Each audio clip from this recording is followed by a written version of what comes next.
Good morning to all of you. So, welcome to my channel in the Raindrops. I want to tell you the importance of faith. Faith मतलब विश्वास. तो मैं आप लोगों को बताना चाहती हूँ विश्वास का महत्व. आई होप जो मैं कहूँगी, जो मैं समझाना चाहूँगी वो आप लोग समझें. क्योंकि कहते हैं जो हर एक इंसान का जो सोच होता है वो एक इंसान से अलग होता है. इसीलिए तो कहा जाता है जैसा इंसान वैसा सोच. तो मैं बताना चाहूँगी कि विश्वास का महत्व क्या होता है. आई होप कि आप लोग समझ सकें. अच्छा, मैं शुरुआत करूँगी एक कहानी से. एक्चुअली वो कहानी मेरी ही है. हाँ, ऐसा लाइफ में मेरे साथ ही हुआ था.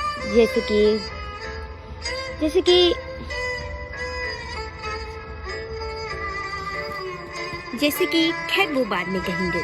मैं ये बताना चाहूँगी कि विश्वास, आप लोगों को पता है कि विश्वास कितना महत्व होता है. कहते हैं एक इंसान पर अगर आप विश्वास भरोसा करें और वो मतलब आपका जो भी प्रिय होगा उस पर आप विश्वास करें और एक बार वो विश्वास तोड़ दे तो आप किसी दूसरे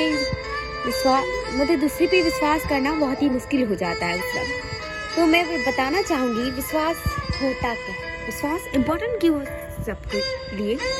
तो विश्वास, तो मैं कहानी सुनाना चाहती हूँ. आई होप आप समझ पाए, उससे कुछ सीख पाए, क्योंकि ये मेरे साथ रियल लाइफ में हुआ है और मैंने खुद ऑब्जर्व किया है. तो चलो मैं सुनाती हूँ. मैं एक्चुअली एग्ज़ाम का टाइम था. मैं स्कूल में मतलब एकदम नई स्टूडेंट थी. तो एक महीने बाद मेरे स्कूल में एग्ज़ाम होने वाला था, सेकेंड टर्मिनल. तो एक्चुअली प्रॉब्लम क्या थी कि मैंने कुछ पढ़ाई नहीं की, क्योंकि मैं तो न्यू स्टूडेंट ही थी. ज़्यादा पढ़ाई वर्क, वैसे भी गवर्नमेंट स्कूल था तो मैं छुट्टियाँ ज़्यादा लेती थी. एक्चुअली मेरी कुछ ऐसी प्रॉब्लम्स आ जाती थी जिससे मैं छुट्टियाँ ज़्यादा ले ही लेती थी. तो फिर मैंने छुट्टियाँ तो ले ली, पर उसकी वजह से मैं ज़्यादा अच्छे से पढ़ाई नहीं कर पाई उसके लिए, अपने एग्ज़ाम के लिए. एक्चुअली धीरे एक महीने बाद एग्ज़ाम आने लगा. तो एक्चुअली एग्ज़ाम आ तो गया, लेकिन एक्चुअली एग्ज़ाम से एक हफ्ते पहले मुझे बहुत ही बुखार लग गया. एक्चुअली शायद टेंशन ज़्यादा ले ली थी एग्ज़ाम में, तो मुझे बुखार लग गया. करीब एक हफ्ते तक बुखार लगा. संडे का दिन था जब मेरा बुखार ठीक हुआ और मंडे से मेरा एग्ज़ाम था. तो एक्चुअली मंडे को सबसे पहला एग्ज़ाम हिंदी का था. तो हिंदी का एग्ज़ाम देने तो गई. एक्चुअली मैंने ज़्यादा पढ़ा तो नहीं था, पर मैं वैसे भी लेट पहुंची थी स्कूल. तो चलो मुझे पेपर मिला और लिखने के लिए पेपर, क्वेश्चन पेपर ये सब आ चुका था. तो मैंने लिखना शुरू किया. जब मैंने क्वेश्चन पेपर देखते ध्यान दिया तो मैं बहुत ही चौंक गई. जानते हैं क्यों? क्योंकि उसमें ऐसे सवाल थे जो मैंने, हालांकि मुझे पढ़ना तो हर एक ज़्यादा मेरे लिए ज़्यादा मुझे पढ़ना अच्छा नहीं लगता, लेकिन मुझे टीचर्स मतलब अच्छे बातें सुनने में बहुत अच्छे लगते हैं. जैसे कि मेरे टीचर्स मुझे समझाते हैं, मतलब यही सब तो मुझे बहुत अच्छा लगता है. तो यही सब मैं कहानी सुन रही थी टीचर से, मतलब वो पढ़ा रहे थे, मुझे सुनना बहुत अच्छा लगता है. अगर कोई दूसरा मुझे कुछ कहानी यहाँ पर पढ़ाए तो मैं अच्छे से उसे सुन, लेकिन मैं खुद से मतलब रीडिंग डालने के लिए बहुत ही मुश्किल हो जाता है ऐसे में. तो मैंने वो जो टीचर ने मुझे कुछ बताया था तो मुझे याद आया, मैंने लिख लिया क्वेश्चन और कुछ मैंने लिख लिया. फिर पता चला कि जब मैं घर आई तो एक्चुअली मेरी एक आदत है, कॉमन सी आदत है. एक्चुअली जब भी मैं लिख लेती हूँ उसके बाद मेरा एग्ज़ाम खत्म हो जाता है, तब मैं घर पे आके सारे क्वेश्चंस को चेक करती हूँ. नेट से उसका जवाब निकालती हूँ, नेटवर्क इन सब से मैं उसका जवाब निकाल लेती हूँ, या फिर मैं अपनी किताबों से उसका जवाब निकाल लेती हूँ. कहीं ना कहीं से मैं अपना जवाब निकाल लेती हूँ, ढूंढ लेती हूँ और ये परख ही ले. और ये तो मेरी आदत सी है, मानो मैं परखती हूँ कि मैंने जो अपने क्वेश्चन मतलब मैंने जो एग्ज़ाम में जो जितने भी आंसर लिखे हैं क्वेश्चन के, वो जब मैंने सही लिखा है या नहीं. उसके बाद जब तक मुझे विश्वास नहीं हो जाता कि मैंने जो लिखा है वो सही है या गलत, तब तक मेरे दिल को मतलब मुझे शांति नहीं मिलती. ठीक है, फिर दूसरे दिन ऐसे ही हर एक एग्ज़ाम में मैं करती हूँ. एक्चुअली ये मेरी आदत है. कि ठीक है। मैंने फिर दूसरा दिन एग्ज़ाम आया। दूसरे दिन एग्ज़ाम इंग्लिश का था। एक्चुअली इंग्लिश मेरा सबसे फेवरेट सब्जेक्ट है, तो उसके लिए मैंने पढ़ाई की। वैसे इतना बुरा तो मुझे पढ़ाई नहीं लगता है, मुझे बहुत अच्छा भी लगता है। रीडिंग डालना तो अच्छा लगता है। तो मैंने रीडिंग डाला, पूरे शाम से शुरू किया, रात तक पढ़ा। ऐसे ही पढ़ाई करते करते मैं सो गई। तो फिर से सुबह उठ के स्कूल गई, एग्ज़ाम देने बैठी, तो पता चला मैंने जितने भी पढ़े थे, मतलब पढ़ा तो था मैंने, लेकिन कुछ बहुत सारे क्वेश्चंस आगे के आ चुके थे। तो क्या कहते हैं, लेट, तो ऐसे ही लॉकडाउन की वजह से बहुत सारे प्रॉब्लम्स, दिक्कत हो गया, इस वजह से लेट एग्जामिनेशन भी हुई। तो मैंने एग्ज़ाम दिया। तो इस एग्ज़ाम में क्या हुआ कि इसमें तो मैंने पढ़ा था। तो मैंने, वैसे भी मैं ज़्यादा स्कूल तो जा नहीं रही थी, वैसे भी बुखार लगा था करीब बहुत दिनों से, 1 सप्ताह तो मेरा बुखार नहीं निकल गया। तो फिर मैंने लिखना शुरू किया। वैसे मैंने बहुत अच्छा लिखा, मतलब कि मुझे विश्वास था कि मैंने पढ़ाई की है तो मैं लिखूंगी, और मैंने लिखा भी। उसके बाद मैंने लिखने के बाद मैं फिर से घर आई। उस दिन मैं सच में बहुत ही खुश थी, क्योंकि मैंने मेहनत जो की थी, मुझे अपनी मेहनत बहुत अच्छी लगती है। मतलब मैं कभी भी चीटिंग या फिर किसी और की मेहनत से काम करना बिल्कुल भी मुझे पसंद नहीं। तो इस दिन मैंने मेहनत की, मैंने लिखा। उस दिन तो माने मेरे खुशी का ठिकाना नहीं था। फिर घर पे आके सारे क्वेश्चन आंसर ये सब चेक किया। फिर पता चला कि करीब 60% तक मेरे मार्क्स आ सकते हैं। मतलब नया स्कूल था मेरे लिए, मैंने पहले ही ज्वाइन किया था। तो ये 60% आना भी आसान नहीं है, क्योंकि 100 में से 100 तक था। तो 100 में से मैं नीचा कितना तक लाती, मैंने 60 तक, मुझे विश्वास हो गया। मतलब रिजल्ट तो अभी भी नहीं आया, क्योंकि अभी हाल ही में ऐसा मेरे साथ हुआ है। रिजल्ट तो अभी भी नहीं आया, मुझे नहीं पता, लेकिन इतना तो मुझे विश्वास हो चुका है कि 60% इंग्लिश में भी आएगा, और हिंदी में मिनिमम 65% तक तो आ ही सकता है। दूसरे दिन साइंस का था। साइंस के लिए तो मानो मेरा साइंस फेवरेट है, बहुत ज़्यादा है। एक्चुअली मैं डॉक्टर भी बनना चाहती हूँ, इसलिए बहुत फेवरेट है मेरा। तो साइंस के लिए तो मैंने मानो रात दिन एक कर दिया, मैंने बहुत पढ़ा साइंस के लिए। फिर उसके बाद साइंस, वैसे भी एक तो मोटे मोटे किताब होते हैं, तो कितना पढ़ लेती, आसान तो था नहीं। इसीलिए जितना मुझे इम्पोर्टेंट पार्ट्स लगे मैंने पढ़ा, और असल में इम्पोर्टेंट पार्ट्स ही आए, रियलिटी में इम्पोर्टेंट पार्ट्स ही आए। ये बहुत ही मेरे लिए अच्छा था। तो मैंने मैंने फिर से एग्ज़ाम दिया, और उससे मानो उस दिन तो एक इम्पोर्टेंट बात बताऊँ, एक्चुअली केवल 2 ही घंटा का टाइम था। उसमें मैंने बहुत सारे क्वेश्चन छोड़ भी दिए, क्योंकि टाइम एक तो 100 वर्ड है, और ये कितने सारे वर्ड में लिखने के लिए दे देता है। और फिर मैंने लिखना शुरू किया, लेकिन प्रॉब्लम क्या हो गया, एक्चुअली बहुत सारे मेरे क्वेश्चन ही छूट गए, जितने आते थे। एक्चुअली प्रॉब्लम होता है टाइम की वजह से, जल्दी जो लिखने को होता है, मतलब जो आसान लगता है उससे पहले, और जो हार्ड उसे लास्ट में लिख लेंगे, ऐसा सोच के मैंने लिखना शुरू किया, और लिख भी लिया। तो लिखा, फिर पता चला मुझे जो आता था और ज़्यादा नंबर्स के थे, बहुत सारे ऐसे तीनों एग्जाम्स में छूट भी गए, मतलब 3 सब्जेक्ट्स में छूट गए। और मुझे इस बात के लिए बहुत बुरा लगा कि जो मुझे आता था उन समय से कुछ छूट गए हैं। फिर उसके बाद हुआ इतिहास का, और ये बात तुम्हें बताना है, इसमें भी मैंने चेक किया, इसमें भी करीब 65 से ज़्यादा या कम, एक्चुअली कम तो होना ही है, क्योंकि वैसे भी हिंदी तो आती नहीं है, तो बहुत सारे हिंदी तो मुझे लिखने आता नहीं है, तो बहुत सारी गलतियाँ हो जाती है, मिस्टेक्स तो हो ही होगी। बात से नंबर भी कट जाए, एक्चुअली मुझे पता तो है नहीं, क्योंकि रिजल्ट अभी तक आया नहीं। फिर उसके बाद में दूसरा एग्ज़ाम था इतिहास का। इतिहास में आंदोलन, ये सब बहुत सारे, फिर से वही मोटा किताब लेके बैठी रात दिन।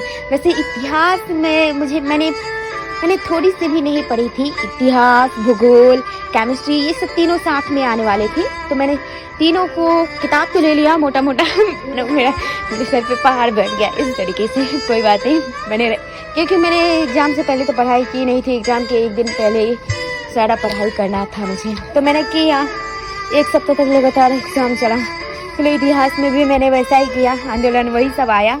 चलो उसमें भी मैंने ठीक ठाक कर लिया, मैं उसमें भी ठीक थी, करीब 60 तक उसके ही आए, मतलब आ सकते हैं। मुझे इस बात पे विश्वास है, क्योंकि मुझे विश्वास है, क्योंकि मैंने सारा क्वेश्चन आंसर चेक किया।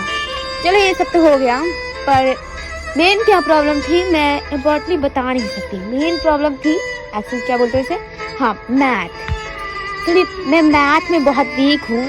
साइंस तो मेरा फेवरेट है, पर मैथ मानो सारा सब्जेक्ट में मैं ठीक हूँ, मैं बहुत ठीक कर लेती हूँ, लेकिन मैथ मेरे लिए मानो पहाड़ से भी बड़ा है। वो से मतलब मैथ बहुत ही मुश्किल है मेरे लिए। मैथ में तो मानो मुझे कुछ आता ही नहीं, ऐसा मत समझना ऐड फ्रैक्शन ये सब भी नहीं आता है, बहुत कुछ आता है, पर हार्डली बहुत हार्ड है मेरे लिए वो, इसीलिए मुझे आता नहीं है ठीक से। तो मैंने मैथ भी पढ़ा, मतलब कि पढ़ने का चीज़ तो है नहीं, पहली बार मैंने पढ़ा नहीं, मैंने तो मैथ को छुआ भी नहीं, क्योंकि मुझे कुछ आता फार्मूला कुछ तो पता होता तभी तो मैं मैथ में कुछ लिखती। एक्चुअली मुझे कुछ पता ही नहीं था, मैंने तो ट्यूशन भी छोड़ ही दिया था, तो मैं भला कैसे कुछ लिखती। तो मैंने कुछ ठीक है, दूसरे दिन मैं एग्ज़ाम देने गई, तो मैथ का जब मैंने एग्ज़ाम दिया तो मेरे पसीने छूट रहे थे, क्योंकि मैथ का जो क्वेश्चन था इतना लंबा क्वेश्चन, उसका जवाब भगवान जाने क्या, क्योंकि मुझे मैथ का कोई जवाब आता ही नहीं था, और मुझे थोड़ा सा भी उस पर विश्वास नहीं था कि इसमें कितने नंबर आएगा। मैंने कुछ उसमें लिखा, मतलब जो मन में आया लिख दिया। आता तो है नहीं मुझे कुछ मैथ में, तो करती क्या, मानो ये सब तो हो गया। लेकिन उसके कुछ देर बाद टीचर आए, जो ट्रेनिंग के लिए आते रहते हैं गवर्नमेंट स्कूल में, तो वो आए स्कूल में, तब उन्होंने कुछ बताया, मतलब मैथ में बहुत सारे जवाब बता दिए उन्होंने। तो एक लड़की को उन्होंने बहुत कुछ बता दिया, तो वहाँ पे एक मैम बैठी थी, मतलब बहुत कुछ नहीं, मतलब बहुत सारे एक क्वेश्चन का पूरा जवाब ही उन्होंने दे दिया। तो मैम को बहुत ही गुस्सा आया, तो मैम जो वहाँ पे बैठी थी उन्होंने वो पेपर लिया और सारे बच्चों को दिखा दिया। उन्होंने कहा उस लड़की से जिन्होंने मैम मतलब जिसे टीचर ने बताया था, टीचर पूरे क्लास को ही मानो मैम उठाए वो पेपर, और पूरे क्लास को ही मैम ने बता दिया, क्योंकि वो नहीं चाहती थी कि एक बच्ची जिसे बताया गया वो स्पेशल तो थी नहीं, जो एक केवल लिख लिया और बाकी सब रह जाते, उन्होंने बाकी सबसे लिखवा दिया। पर मैं जब क्वेश्चन मतलब वो जो आंसर मेरे पास आया, तो मैंने अभी कुछ देर पहले बताया, मैं बहुत ही आइकॉनिक हूँ, मतलब मुझे चीटिंग है सब पसंद है, मैं चाहती हूँ अपनी मेहनत से कमाऊँ।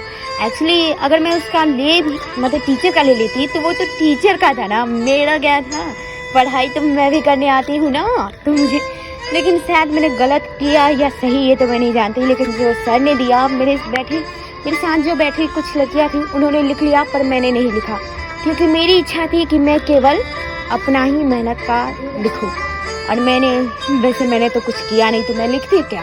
तो मुझे खुशी हुई कि मुझे नहीं आया तो मैंने नहीं लिखा, लेकिन चीटिंग करके लिखती तो बहुत ही दुख लगता। मतलब चीटिंग नहीं, मतलब सर ने बताया अगर वो उसे लिख लेती तो वो एक तरीके का चीटिंग तो नहीं हुआ, लेकिन मुझे बुरा लगता, क्योंकि वो मेरी मेहनत नहीं थी, और जो मेरा है वो मेरा है, जो दूसरे का वो दूसरे का है, एक ही बात हुआ। तो मैंने उसे नहीं लिखा। दूसरे रास्ते में मानो उस दिन मेरा पूरा पसीना, मानो उस दिन मैं बहुत दुखी थी, ना लिखा तब भी मुझे दिक्कत था, लिखे तब भी दिक्कत था, भगवान जाने उसका नंबर क्या आएगा। जो भी दूसरे दिन संस्कृत था संस्कृत तो मुझे थोड़ा सा भी नहीं आता, लेकिन इतना सीधा वर्ड को ऐसे वैसे जोड़ के लिख लिया मैंने। और आप लोग जानते हैं, मैंने जब लिखा उसे, मतलब एग्जाम में जो मैंने लिखा उन सारे जवाबों को, मतलब सबको मतलब कि चेक किया इंटरनेट इन सब पे, तो सारे जवाब का तो पता नहीं, लेकिन जवाब सही थे। तो मिनिमम 50 से कम तो मेरा आ ही सकता है, मुझे विश्वास है। क्या है, मैं चेक ज़्यादा करती हूँ, टीचर से पहले तो सब नहीं चेक कर देती हूँ। तो क्या हुआ ना, एक्चुअली तो सब कुछ तो ठीक था, पर मैंने मैथ के लिए कोई चेक नहीं किया, क्योंकि मुझे पता ही नहीं था मैथ में मैंने लिखा क्या है। एक्चुअली मुझे पता ही नहीं था उसमें मुझे लिखना क्या है, क्या नहीं लिखना, मुझे इसके लिए कोई विश्वास ही नहीं था। मैंने विश्वास के लिए मतलब मैंने सबका बता दिया, आप सबको बताया कि मुझे कितना नंबर मिनिमम मिल सकता है। हिंदी में करीब 65 मिल सकता है, इंग्लिश में 60, साइंस ये सब भूगोल में, साइंस में मुझे करीब 60, सब में तो मिनिमम मुझे 60 या 65 तक तो, उससे नीचे तक तो मिल ही जाएगा, क्योंकि मुझे इतना विश्वास है, क्योंकि मैंने गलतियाँ की है। एक्चुअली हिंदी में तो जो सब लिखना था, इंग्लिश का इंग्लिश में ही लिखना था, इंग्लिश में तो मेरा फर्स्ट क्लास जाएगा, इतना तो मैं 100% विश्वास के साथ कह सकती हूँ, क्योंकि इंग्लिश मेरा फेवरेट जो है, और उसमें मैं अच्छा लिख भी लेती हूँ, बोल भी लेती हूँ। और उसके बाद जो प्रॉब्लम थी मैथ ही में थी, क्योंकि मैथ में मुझे कोई विश्वास नहीं था। एक्चुअली मैंने सारी क्वेश्चन का मतलब सारे क्वेश्चन का आंसर तो टीचर से पहले तो सबका मैंने ही चेक किया। जैसे ही घर पे आई सबका चेक किया और सबका मैंने विश्वास के साथ नंबर जोड़ जोड़ के सबका नंबर लिखा और पता चला कि इसमें 60 मिलेगा तो इसमें 50 मिलेगा, तो सबका नंबर मैंने लिख लिया। लेकिन मैथ का तो मुझे कुछ पता ही नहीं था, क्योंकि मुझे पता ही नहीं था मैंने इसमें कुछ लिखा है या नहीं। उस पर तो मानो कोई मुझे विश्वास ही नहीं था। जानते हो, आप लोग जानते हैं कि मैंने पहली बार इस चीज़ से मैंने पहली बार विश्वास का महत्व सीखा। मैं जानती हूँ जो ये कहानी मैंने सुनाया आप लोगों को, आपको मिनिमम शायद नहीं समझ आई होगी, और जो शायद ही सच में शायद ही समझ सके वो उन्होंने समझा होगा विश्वास का महत्व। जानते हो इस बात से विश्वास का महत्व कैसे मैं कैसे बताना चाहती हूँ, क्योंकि विश्वास देखो मैंने सबका नंबर जोड़ जाड़ के निकाल लिया और सब में मैंने बता दिया, क्योंकि अभी तो रिजल्ट आया नहीं तो ये तो मुझे पता नहीं, लेकिन मुझे विश्वास है कि मेरा सब में अच्छा जाएगा। शायद मैं फेल भी कर सकती हूँ, क्योंकि मैंने मैथ के लिए मेरे लिए मैथ मानो किसी पहाड़ से कम नहीं था। मैथ में मानो मैं फेल कर सकती हूँ, क्योंकि उसके बाद मैं स्कूल गई। ठीक है, स्कूल जब मैं गई मतलब एग्ज़ाम हो जाने के बाद तो पता चला मैथ में मुझे मिनिमम 12 नंबर मिले हैं। नहीं, अभी तक रिजल्ट नहीं आया, लेकिन टीचर ऐसे ही बताते हैं ना, तो मैंने भी सुना तो मुझे पता चला कि मैंने मैथ में करीब 12 नंबर्स लाए हैं। मानो 12, ओनली 12। सच में ये मेरे लिए बहुत ही बुरा था। केवल 12 नंबर। मुझे तो विश्वास नहीं हुआ कि 12 इतना कम। 100% मेरा क्रॉस लग गया, मैं फेल भी हो सकती हूँ, अब पास ये तो मुझे भी नहीं पता, लेकिन 12 मेरे लिए बहुत ही बुरा है। 12 पर क्या करूँ, जो भी मैंने 12 लिया है अपनी कमाई पे लिया है, मुझे इस बात की बहुत ही खुशी है, क्योंकि इसमें से कुछ तो लिखा जो मैंने सही लिखा। थैंक गॉड मैंने कुछ तो सही लिखा। मानो मुझे बुरा तो लगा, रोने का भी मन किया, लेकिन क्या करूँ, ऐसा होना ही था, वही हुआ। खैर छोड़ो। तो देखा विश्वास का महत्व कितना है। मैं अगर ऐसे तो मैं क्या समझाऊँ, मुझे समझ नहीं आ रहा, लेकिन विश्वास का महत्व मैंने इसी से सीखा, क्योंकि विश्वास रखो तो सब कुछ आसान है। जैसे कि मेरे लिए सब कुछ आसान था, सबका मैंने आंसर देखा और सबका मुझे पता चल गया कि मुझे इस पर विश्वास है। 100% 60 आएगा, 100% 50 आएगा, और मैंने सबका विश्वास के साथ नंबर लिख लिया। सबका 100% आएगा भी, इसका मुझे विश्वास है, 100% विश्वास है। लेकिन जब मैंने सुना कि मतलब कि मैथ का जब नंबर सुना, तो उसके लिए तो वैसे भी मुझे कोई विश्वास नहीं था, क्योंकि मुझे पता ही नहीं था उसका जवाब मुझे कुछ भी नहीं पता था मैथ के बारे में। तो भला मैं क्या लिखती। हाँ खैर, मैं तो बस इतना ही समझाना चाहती थी कि विश्वास होता क्या है। विश्वास खैर एक कहानी नहीं, मतलब बस ऐसे ही बताना चाहूँगी। मैंने अपने टीचर से पूछा तो भला ये मैथ इतना मुश्किल क्यों होता है टीचर सर, तो उन्होंने कहा कि मैथ शायद मक्खन है, जैसे जितना मथोगी उतना ही मक्खन निकलेगा। मतलब जितना तुम प्रैक्टिस करो, फार्मूला निकालो लोगी, उतना ही तुम्हारा मैथ अच्छा होगा। प्रैक्टिस ही मैथ को आसान बना सकता है। तो अब मैं सोचती जब मेरा फाइनल एग्ज़ाम आएगा तो उसमें मैं अच्छा कर पाऊँ, क्योंकि मेरा बहुत सारा लॉस हो गया। फिर 12 नंबर मैथ में only, how could it possible, only 12 number. चलो मैं ज़रूर कि फाइनल एग्ज़ाम में अच्छा कर पाऊँ क्योंकि मुझे मैथ पे, क्योंकि सेकंड टर्मिनल में तो मैं फेल होंगी या पास, इसका तो मुझे विश्वास नहीं। सारे क्वेश्चन मेरा तो सारे सब्जेक्ट तो ठीक ही गए, पर मैथ सब्जेक्ट में ओनली 12 नंबर ये कोई मामूली बात नहीं है।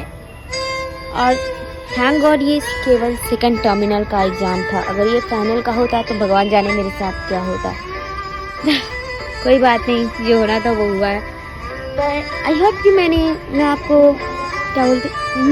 मैं आपको विश्वास का महत्व समझा पाई होंगी, क्योंकि विश्वास होना बहुत ज़रूरी होता है। कि मैं अगर कोई काम के लिए जा रही हूँ तो मुझे विश्वास है भी या नहीं कि मैं उसे कर पाऊँगी या नहीं। विश्वास होना इसलिए इम्पोर्टेंट है क्योंकि अगर आपको विश्वास है तो मिनिमम आप उसे सच में कर पाओगे। कोई भी काम आप रियलिटी कर सकते हो। अब क्या काम है ये तो आप ही जानते होंगे। मतलब कि जैसे कि मुझे 100 मार्क्स में से 100 मार्क्स लाने हैं तो मुझे विश्वास है कि मैं इतना पढ़ाई करूँगी, इतना मतलब पढ़ाई इतना सीखूँगी, इतना पढ़ाई करूँगी कि मैं 100 मार्क्स में से 100 मार्क्स ला सकूँ। मैं सच में कह रही हूँ, ऐसा झूठ नहीं, कि मैं 100 मार्क्स ला सकूँ इस बार सब्जेक्ट में। मतलब मेरा मतलब है कि इस बार एग्ज़ाम में अच्छे मार्क्स ला सकूँ। मिनिमम 100 सपना तो मेरा है, लेकिन क्या करें, सच में आएगा या नहीं ये मेरे ऊपर नहीं है। पर मुझे विश्वास है 100 में से 100 नहीं, उससे कम ही, लेकिन आएगा। क्योंकि इस बार मैं अवश्य मतलब ज़रूर ही मेहनत करूँगी और 100% में मेहनत करूँगी। मुझे विश्वास है कि मैं कर पाऊँगी अच्छा। पर मैं आप लोगों को बताना चाहती हूँ कि विश्वास करोगे तो ज़रूर सफल होगे। विश्वास करो, विश्वास बहुत ही महत्व होता है। और कभी कभी तो विश्वास टूट भी जाता है, क्योंकि विश्वास टूट जाता है, पर इम्पोर्टेंट नहीं कि हर बार विश्वास टूट ही जाए। मुझे तो वो बहुत विश्वास है। मैं नहीं जानती कि मैं कितना समझा पाई, कितना नहीं, पर मैंने इस फीलिंग को ऑब्जर्व किया कि विश्वास कितना महत्वपूर्ण होता है। हाँ, कभी कभी विश्वास टूट जाता है, हो जाती है किसी से गलतियाँ, जिससे हमारा दिल टूट जाता है। मतलब कि कोई हमारा विश्वास तोड़ देता है, पर इसका मतलब ये तो नहीं कि हम विश्वास करना छोड़ दें, क्योंकि विश्वास महत्वपूर्ण है, जैसे कि मेरे लिए है। अगर मैंने विश्वास रखा होता, मैं विश्वास रखती भी कैसे, क्योंकि उसका कोई मतलब कि इधर उधर कोई विश्वास ही नहीं था मुझे उस पर, रियली नहीं था।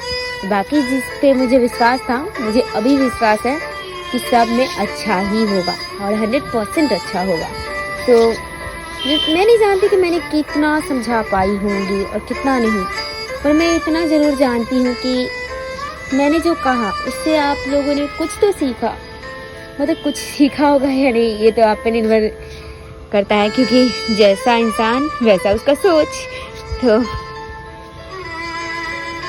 आई होप कि आप लोगों ने समझा होगा। तो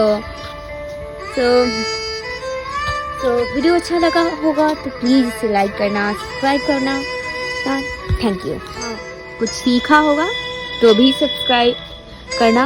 और मुझे विश्वास है जिन लोगों ने मेरी बात को समझा होगा वो मुझे सब्सक्राइब ज़रूर करेगा। आई होप कि हर कोई मेरी बात को समझ पाए, क्योंकि मैं हुई ऐसी, मतलब बहुत सारे, मतलब कि मेरे ही घर में बहुत सारे लोग कहते हैं कि तुम अजीब हो, पागल हो, मतलब कि क्या क्या एक बात में 1000 बातें मैं निकाल लेती हूँ। एक्चुअली मेरी सोचने की ज़्यादा कुछ मतलब सोचने की आदत है ना, शायद साइकोलॉजी में इसका ज़रूर जवाब होगा कि ऐसा क्यों होता है। Okay, bye bye.